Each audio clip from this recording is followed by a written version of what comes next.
ಆದ್ರೆ ನಿನ್ನ ವೃತ್ತಕ್ಕೆ ದೂರ್ವಾಸನಿಂದ ಕಷ್ಟ ಒದಗಿ ಬಂದಿದೆ. ಚಿಂತಿಸಬೇಡ. ಈ ಕಾಲಕ್ಕೆ ನಾನು ಇರುವುದು ಯಾಕೆ ಗೊತ್ತೇ? ನಿಮ್ಮ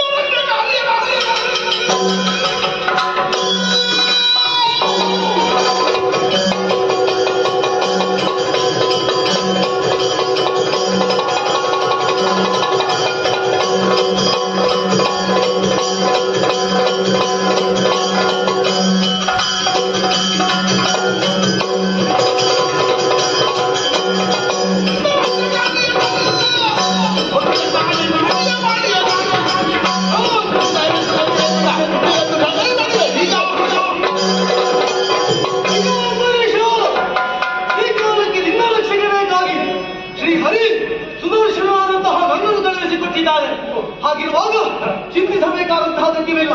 ನಿನ್ನ ಪಾಲಿಗೆ ಒದಗಿ ಬಂದಂತಹ ಕಷ್ಟವನ್ನು ಪರಿಹರಿಸುವಲ್ಲಿ ನಾನು ಮುಂದಾಗುತ್ತೇನೆ.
ಇದ್ದಂತಹ ನೀರೇ ಕೊತ್ತನೆ ಕುದಿಯುವುದಕ್ಕಾರಂಭವಾಯಿತು. ಬಿಸಿಯ ಶಾಖವನ್ನು ಸಹಿಸುವುದಕ್ಕಾಗದೆ ಬೆಟ್ಟವನ್ನು ಏರಿದೆ. ಅಲ್ಲಿ ನೋಡಿದ್ರೆ ಅಲ್ಲಿಯೂ ಇದ್ದಾರೆ, ಇಲ್ಲಿ ನೋಡಿದ್ರೆ ಇಲ್ಲಿಯೂ ಇದ್ದಾರೆ. ಸಮುದ್ರದಲ್ಲಿ ಮುಳುಗಿ ಕುಳಿತುಕೊಂಡೆ. ಇಲ್ಲಿ ಏನಾದ್ರೂ ಸ್ವಲ್ಪ ಪರಿಹಾರ ಸಿಕ್ಕಿತು ಅಂತ ನೋಡಿದ್ರೆ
ಬಟ್ಟೆಯಲ್ಲೇ ಸಾಗಿದೆ. ಕೆಳಗಿನ ಲೋಕದಲ್ಲಿ ಎಲ್ಲಿಯೂ ನಿಲ್ಲುವುದಕ್ಕಾಗಲಿಲ್ಲ. ಭೂಮಿಯನ್ನು ಉತ್ತರಿಸಿದಂತಾದ್ರೂ ಅಲ್ಲಿಯೂ ಆಗಲಿಲ್ಲ.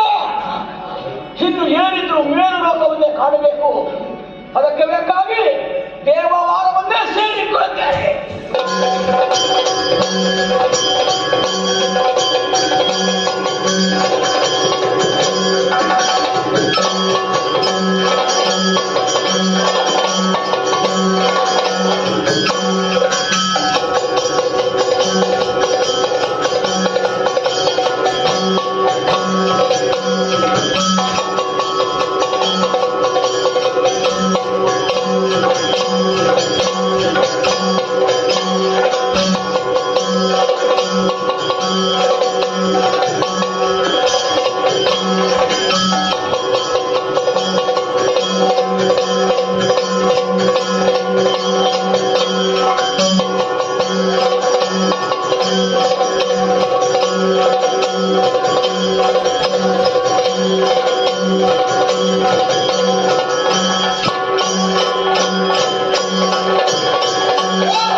ಸ್ವಲ್ಪ ಸಮಾಧಾನದಿಂದ ಹೇಳಿ. ದೇವೇಂದ್ರ ಸಮಾಧಾನ ಮಾಡುವಾಗ ಅವ ಬಂದು ಬಿಟ್ಟಾಳು. ಅದೆಷ್ಟೋ ಮಂದಿ ಬರ್ತಾರೆ ಹೋಗ್ತಾರೆ. ಅದು ಯಾರು ಇಂದ್ರ ಯಾರು ಅಲ್ಲ, ಆ ಸುದರ್ಶನನ್ನು ಅಷ್ಟಾಡಿಸಿಕೊಂಡು ಬರ್ತಾ ಇದ್ದಾನೆ.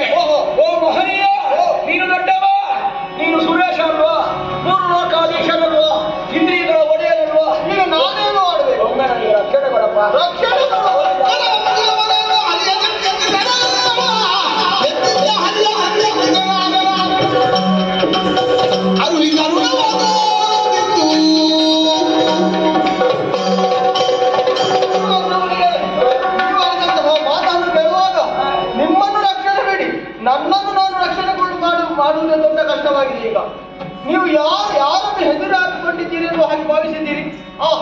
ಚಕ್ರವನ್ನು ಅದು ಸುದರ್ಶನನನ್ನು ಎದುರಾಗಿಕೊಂಡು ನನ್ನಲ್ಲಿಗೆ ನೀವು ಬರುವುದು.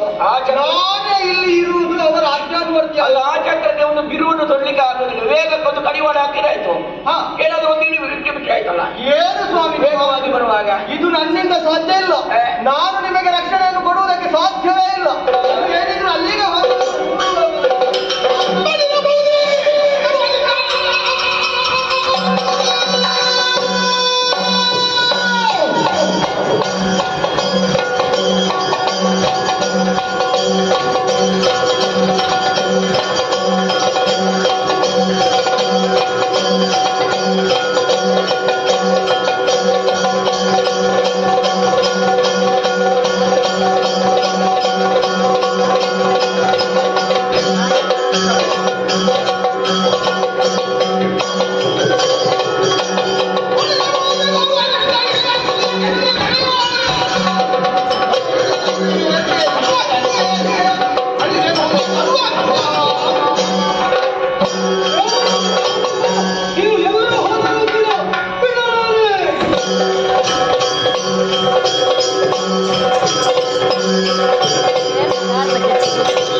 ಇನ್ನು ಹೋಗುವುದಿದ್ರೆ ಸತ್ಯಲೋಕದ ಕಡೆಗೆ ಹೋಗಿ.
ಸ್ವಾಮಿ ಎಲ್ಲ ವಸ್ತ್ರ ಹರಿದು ಹೋಗಿದೆ.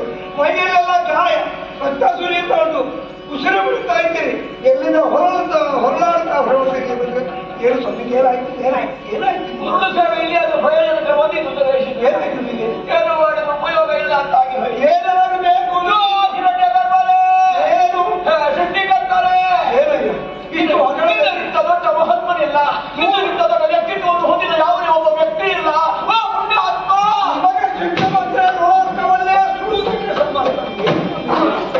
ಈಗ ಸುಟ್ಟು ಹಾಕಿದ್ದು ನಿಮ್ಮ ಸಿಟ್ಟಲ್ಲ ಎಲ್ಲಿ ಹೋಗಿ ಕಾರ್ಯವಾಗಿ ನಿಮ್ಮ ಸಿಟ್ಟಿನ ಬ್ರಹ್ಮದೇವ್ರೆ ಒಂದು ಅವಕಾಶವನ್ನು ಕೊಡಿ. ಏನು ಮಾತಾಡ್ತೇನೆ?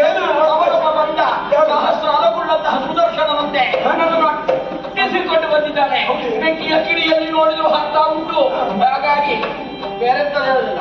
ನನಗೊಂದು ನಿಮ್ಮ ಮನೆಯಲ್ಲಿ ಒಂದು ಒಳ್ಳೆಯ ಒಂದು ವ್ಯವಸ್ಥೆ ಮಾಡಿ ನನ್ನ ಮನೆಯಲ್ಲಿ ಸೃಷ್ಟಿ ಪರಿಪಾಲನೆ ಆಶಾ ನಿರ್ದಿಷ್ಟು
ಸ್ವಾಮಿ ವಿಷ್ಣು ಭಕ್ತರನ್ನು ಕೆಳಗಿದವರು ಯಾರು ನೀಡಲಿಕ್ಕೆ ಸಾಧ್ಯ ಸ್ವಾಮಿ? ನನಗೆ ಅದೆಲ್ಲ ವಿಷ್ಣು ಭಕ್ತರನ್ನು ಸ್ವಾಮಿ ನಮ್ಮೊಳಗೆ ಯಾವತ್ತಿಗೆ ಭೇದವೆಂಬುದಿಲ್ಲ. ಅಷ್ಟು ಮಾತ್ರವಲ್ಲ, ನಿಮ್ಮಲ್ಲಿ ಹೇಳುತ್ತಿರುವುದು ಸ್ವಾಮಿ, ನಾನು ಈ ರೀತಿ ಭೇದವನ್ನು ಕಲ್ಪಿಸಿ ನಮ್ಮೊಳಗೆ ಏನಾದ ಅನರ್ಥವಂತ ಹೇಳ್ತಿದ್ದೀರೇನು ಸ್ವಾಮಿ? ನಮ್ದಾಗ್ತದೆ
ಅವನ ಅಸ್ತ್ರವನ್ನು ಅವನೇ ನಿಯಂತ್ರಿಸಬಲ್ಲ, ನನ್ನ ಅಸ್ತ್ರವನ್ನು ನಾನು ನಿಯಂತ್ರಿಸಬಲ್ಲೆ. ಏನಿದ್ರು ಅಲ್ಲಿಗೆ ಹೋಗಿ ಅವನಿಗೆ ನಾನು ಕಾಪಾಡ್ತಾನೆ, ನಮ್ಮಿಂದ ಆಗಲಿಕ್ಕಿಲ್ಲ.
ಅವನಿಗೆ ಹೇಳಿ ಸುಮ್ಮನೆ ಇಲ್ಲದೆ ನಾನು ಕೆಣಕಿದೆ ಹಾ ಅವನನ್ನು ಕೆಣಕಿ ಯಾರು ಅದೇ ಅಂಬರೀಷ್ ಅಂಬರೀಷ್ ಅವನನ್ನು ಕೆಣಕಿ ನಿನ್ನ ಕೈ ಆಯುಧವನ್ನು ನೀನು ಅಲ್ಲಿದ್ದದ್ದು ನನಗೆ ಗೊತ್ತೇ ಇರಲಿಲ್ಲ ಯಥಾರ್ಥವಾಗಿ ನಿನ್ನ ಕೈಯಲ್ಲಿ ಇರಬೇಕಾದ್ರೆ ಅಲ್ಲಿ ಯಾಕೆ ಇರ್ತೇನೆ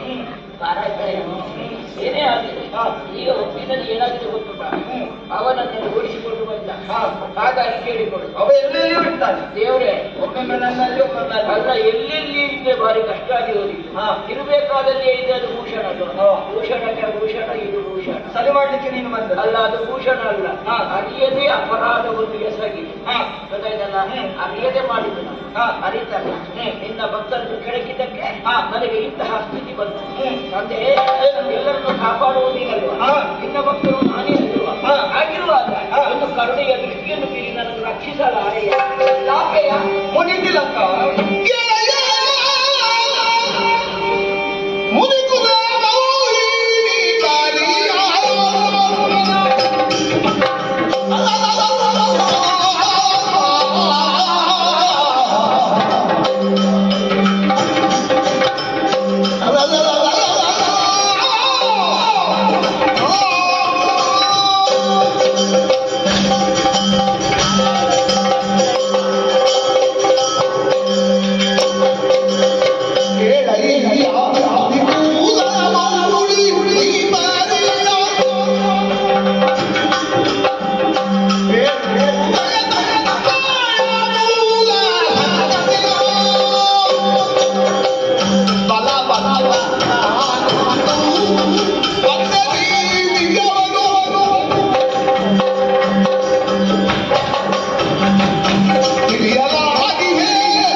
ಸಾಮಾನ್ಯದವರಲ್ಲ ನೀವು ಈಗ ನಾನು ಸಾಮಾನ್ಯ ಮನಸ್ಸನ್ನು ಮಚ್ಚಿಸಿ ಮನನ ಮಾಡಿ ನೋಡಿ ಲೋಕದ ಕಲ್ಯಾಣವನ್ನು ಬಯಸುವವರು ಈಗ ಕಲ್ಯಾಣದಂತೆ ಆಗುತ್ತದೆ ಅಲ್ವಾ ನನ್ನ ಅವಸಾನವೇ ಕಲ್ಯಾಣವಾಗುತ್ತದೆ ಮಹಾಜ್ಞಾನಿಗಳಲ್ವೇ ನೀವು ಎಲ್ಲೆಂದು ಜ್ಞಾನ ಅದೇ ಅರಿಯದೆ ಹೇಗಲ್ಲ ತಿಳುವಳಿಕೆ ಇಲ್ಲಂತಾದ್ರೆ ಜ್ಞಾನ ಎಲ್ಲಿಂದ ಬರಬೇಕು ಇನ್ನೊಬ್ಬರ ಮನಸ್ಸನ್ನು ತಿಳಿದು ಅವರಿಗೆ ಏನು ಬೇಕು ಅವರ ಕಷ್ಟಕ್ಕೆ ಪರಿಹಾರವನ್ನು ಕೊಡುವವರು ನೀವಲ್ವೇ ಈಗ ನನಗೆ ಕಷ್ಟ ಬಂತಲ್ಲ ಹಾಗಾದ್ರೆ ಅಂಬರೀಷನ ಮನಸ್ಸನ್ನು ತಿಳಿದುಕೊಳ್ಳುವುದಕ್ಕೆ ಅಸಾಧ್ಯವಾಗಿ ಹೋಯಿತು ಅದೇನೋ ಗೊತ್ತಿಲ್ಲ ನನಗೆ ಹೌದಾ ನಂಗೆ ಗೊತ್ತಿಲ್ಲ ಯಥಾರ್ಥ ಗೊತ್ತಿಲ್ಲ ಅರಿಯದೆ ಅಪರಾಧವನ್ನು ಮಾಡಿ ಅಂತ ಆದ್ರೆ ಸುದರ್ಶನ ಈಗ ನಿಮ್ಮನ್ನು ಅಟ್ಟಿಸಿಕೊಂಡು ಬರ್ತಾ ಇದ್ದ ಹೌದಪ್ಪ ಶಿಕ್ಷೆ ಕೊಡ್ತಾ ಇದ್ದ ಅವನ ಗುರಿ ಸಹಿಸಲಿಕ್ಕೆ ಆಗಲಿಲ್ಲ ಅವನನ್ನು ತಡೆಯುವುದಕ್ಕೂ ನನಗೆ ಸಾಧ್ಯ ಇಲ್ವಲ್ಲ ಆಗಿಲ್ಲ ಕಾರಣವು ನಿಯಂತ್ರಣ ಶಕ್ತಿ ಇರುವುದು ನಿಮ್ಮಲ್ಲಿ ತಾನೆ ಒಮ್ಮೆ ಸೆಳೆದ್ರೆ ಆಯ್ತಲ್ಲ ಕಾರಣ ಉಂಟದಕ್ಕೆ ನನಗೆ ಯಾರಿಗೆ ಭೇದ ಭಾವ ಇಲ್ಲ ವೀರಪ್ಪ ನೀ ಕರವಾದೇನು ಅಂತ ಹೇಳಿ ಬರುತ್ತಿದ್ದೇವೆ ದೂರ ನಿಲ್ಲಬೇಡ ಅಂತ ಹೇಳಿದ್ರೆ ಬರ್ಲಿಕ್ಕಿಲ್ವ ಅವನ ಬದಿಯಲ್ಲಿ ರಕ್ಷಣೆಗಾಗಿ ಇಟ್ಟವನು ನಾನೇ ಅವನನ್ನು ಸದಾ ರಕ್ಷಣೆ ಮಾಡಿಕೊಂಡಿರುವನ್ನು ಹೇಳಿದವನು ನಾನೇ ಆದ್ದರಿಂದ ಅದನ್ನು ರಕ್ಷಣೆ ಮಾಡಿದ ಸುದರ್ಶನ ಹೌದಾ ಯಾಕೆಂದ್ರೆ ನೀವು ಮಾಡಿದಂತ ಕೃತ್ಯ ಸರಿಯಾಗಿದೆ ಖಂಡಿತ ಅಲ್ಲ ಅಕೃತ್ಯವನ್ನು ಎಸಗಿದ್ದೀರಿ ನೀವು ಕೃತ್ಯ ಸೃಷ್ಟಿ ಮಾಡಿದ್ದೆ ಮತ್ತೊಂದು ಭಕ್ತರಿಗಾಗಿ ನಾನಿದ್ದೇನೆ ಹೊರತು ನನಗಾಗಿ ಭಕ್ತರಲ್ಲ ಅನ್ನುವಂಥ ಧೋರಣೆಯನ್ನು ತಳೆದವನ್ನ ಭಕ್ತಾಭಿಷ್ಟ ಫಲಪ್ರದಾಯಕ ನಾನಾಗಿದ್ದೀನಿ ನಾನು ಪಂಜರದ ಒಳಗಿದ್ದಂತಹ ಗಿಣಿಯಂತೆ ಹಾಗೆ ಭಕ್ತನ ಆಧೀನನಾಗಿದೆ ಯಾವಾಗ ಭಕ್ತಿಯಿಂದ ನಿಷ್ಠೆಯಿಂದ ಕರೆಯುತ್ತಾನೋ ಆ ಹೊತ್ತಿನಲ್ಲಿ ಅವನಿಗೆ ದರ್ಶನವನ್ನು ನೀಡಬೇಕಾದ್ದು ನನ್ನ ಧರ್ಮವಾಗಿ ಮಂದಿರದೊಳಗಿದ್ರೆ ದರ್ಶನ ಅಂದ್ರೆ ಭಕ್ತನ ಹೃದಯ ಮಂದಿರದಲ್ಲಿ ಅಡಕವಾಗಿರುವುದು ಹಾಗೆ ಹಾಗೆ ಮಗು ಒಂದು ಹಸಿವಿನಿಂದ ಮುಪ್ಪಿಟ್ಟು ಅಮ್ಮ ಎಂದು ಬಾಯಿ ತೆರೆದಾಗ ತಾಯಿಯಾದವಳು ಮಮತೆಯಿಂದ ಬಂದು ಎದೆಯ ಸಿರಿ ಹಾಲನ್ನು ಕೊಡುತ್ತಾಳೆ. ಅಲ್ವೇ? ಅದೇ ರೀತಿ ಅವನನ್ನು ಭಕ್ತರು ರಕ್ಷಣೆ ಮಾಡಬೇಕಾದ್ದು ನನ್ನ ಧರ್ಮ. ನನ್ನನ್ನು ತಾಯಿಗೆ ಸಮಾನವಾಗಿ ನೀನೇ ತಂದೆ, ನೀನೇ ತಾಯಿ, ನನ್ನ ಬಂಧು ಬಳಗ ಅನ್ನುವ ಹಾಗೆ ನನ್ನಲ್ಲಿ ಭಕ್ತಿಯಿಂದ ಆರಾಧಿಸಿದ್ದಾರೆ. ನನ್ನ ತಂದೆ ತಾಯಿ ಬಂದು ಒಳಗೆ ಎಲ್ಲ ಆಗುವುದಿಲ್ಲ, ಸಾಧ್ಯವಿಲ್ಲ.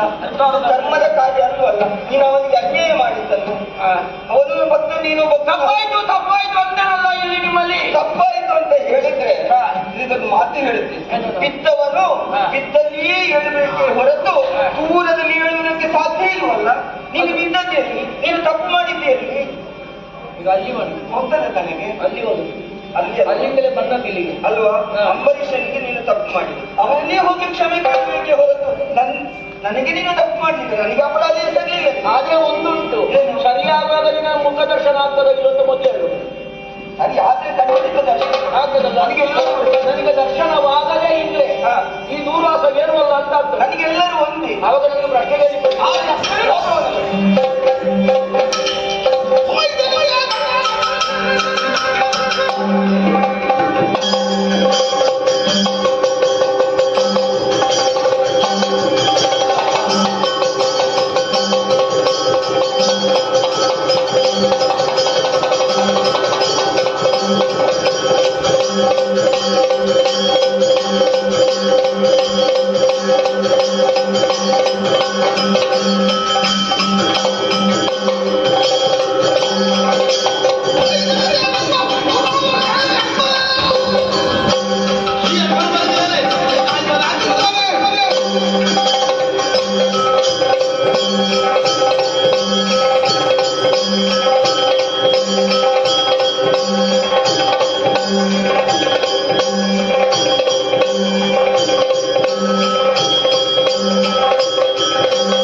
ನನ್ನ ಕಷ್ಟ ಏನು ಅಂತ ನಿಮಗೆ ಗೊತ್ತಿಲ್ಲ.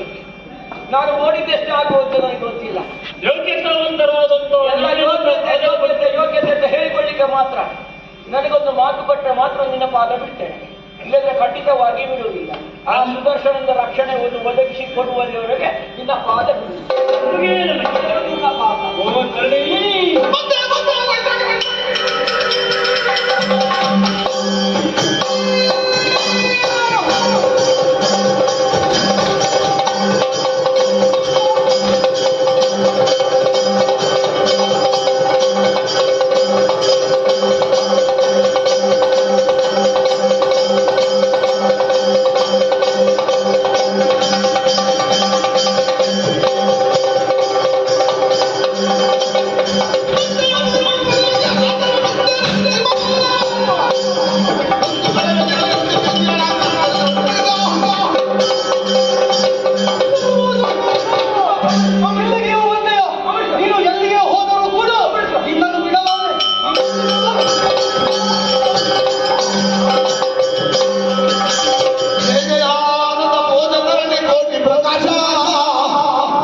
ನನ್ನ ಅಂತರಂಗದ ಬೈಕಿಯನ್ನು ಈಡೇರಿಸುವಲ್ಲಿ ನನಗೆ ರಕ್ಷಣೆಯಾಗಿ ಬದುಕಿ ಬಂದವರು ಸಾಮಾನ್ಯನಾದ ಕಷ್ಟವಾಗಿ ಅಲ್ವೇ?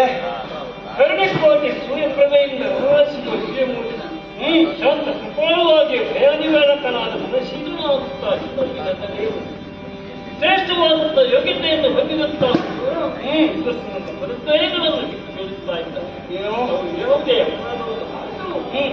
ಪೂರ್ವಕವಾಗಿ ಮನ್ನಿಸಬೇಕು ಅಂತ ನಾನು ಇದ್ದೇನೆ. ಅಯ್ಯೋ ಹರಿಭಕ್ತರನ್ನು ಕೆಳಗಿದ್ದರೆ ಏನಾಗ್ತದೆ ಎಂಬುದಾಗಿ ಲೋಕಮುಖಕ್ಕೆ ತೋರ್ಪಡಿಸಿದವನು ನಾನಾಗಿದ್ದೇನೆ. ನೀನು ಮಾಡಿರುವಂತಹ ಏಕಾದಶಿ ವ್ರತಕ್ಕೆ ಭಂಗಿಯಾಗಿ ಬಂದಂತಹ ಇವರನ್ನು ಬೇಕಾದ ರೀತಿಯಲ್ಲಿ ಖಂಡಿಸಿದವನು ನಾನಾಗಿದ್ದೇನೆ. ಹಾಗಂತ ನಿನ್ನೆಯ ಕೋರಿಕೆಯ ಬೇಕಾಗಿ ಇವನನ್ನು ಹಾಗೆ ಬಿಡ್ತಾ ಇದ್ದೇನೆ.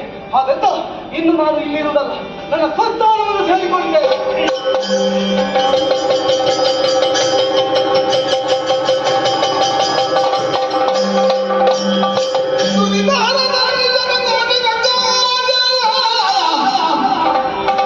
ಜಯ ಶರಣ ರಕ್ಷಕ ಶಕ್ರ ಚಕ್ರ ಛತ್ರ ಚಕ್ರಧರ ಸುಧರ ಕಾಲ ಭಾಗ್ಯ ಜನಗೆ ನಾನವಿರಿ ಅಭಿನವಿ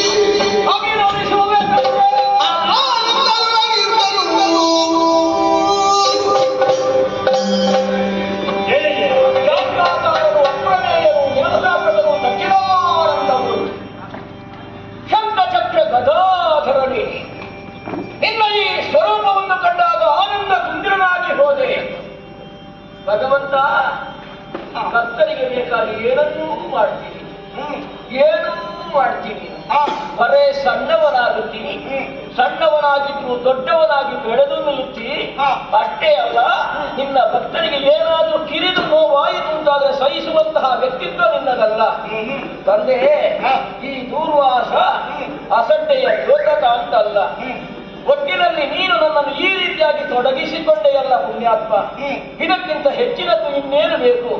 ನಾನು ಎಷ್ಟು ಎತ್ತರ ಏರಿದ್ದೇನೆ ಎನ್ನುವುದು ಪ್ರಶ್ನೆಯೇ ನನಗಾಗಲಿಲ್ಲ. ಯಾಕೆ ನಾನು ಬಹಳಷ್ಟು ಕಿರಿಯವನಿದ್ದೇನೆ ಎನ್ನುವುದು ನನಗೆ ಗೊತ್ತು. ಆದರೂ ನೀನು ತೊಡಗಿಸಿಕೊಂಡಂತಹ ಈ ವೇದಿಕೆಯಲ್ಲಿ ನಾನು ಕೂಡ ಉತ್ಸಾಹದಿಂದ ಭಾಗವಹಿಸಿದೆ.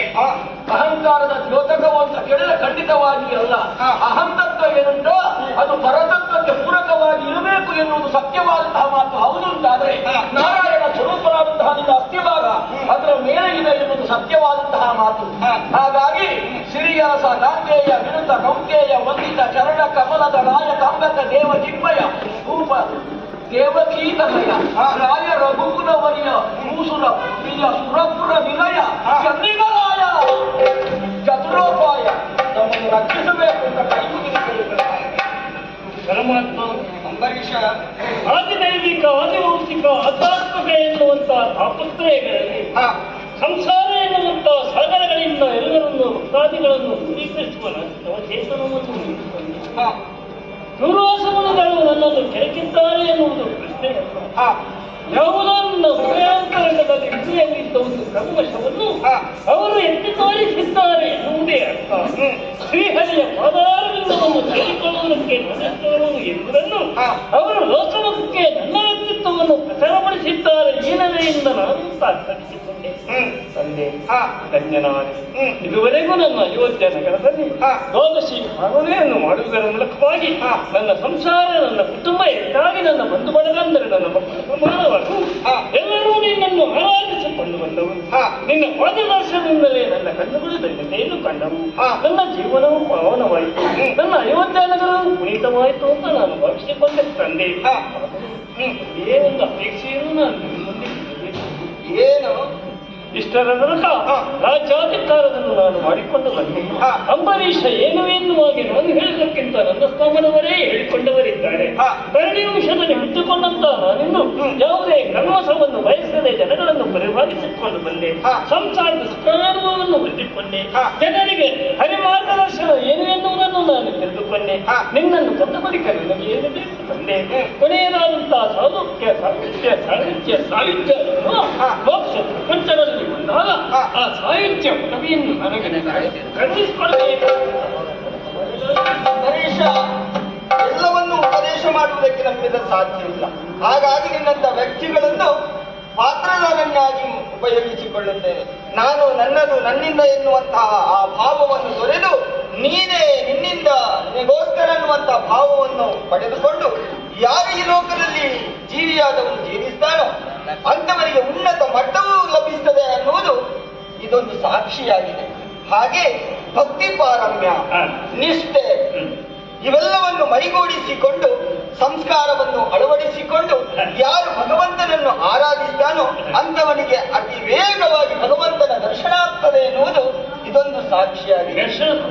ಖಂಡಿತ ನಿನಗೆ ಮೋಕ್ಷವನ್ನು ಇವರೇ ಅದು ಈ ಸಮಯದಲ್ಲಿ ಅಲ್ಲ. ಇನ್ನೂ ರಾಜ್ಯವನ್ನು ಆಳಬೇಕು. ಭಕ್ತರ ಅಂದ್ರೆ ಆ ಪ್ರಜೆಗಳ ಸುಖವನ್ನು ನೀನು ಕಾಣಬೇಕು. ಪರರ ಸುಖವೇ ಪರಮಧರ್ಮ ಅನ್ನುವ ಹಾಗೆ ಜೀವನವನ್ನು ಸಾಧಿಸಿಕೊಂಡಲ್ಲಿ ಎಲ್ಲವೂ ಸುಖಮಯವಾಗುತ್ತದೆ.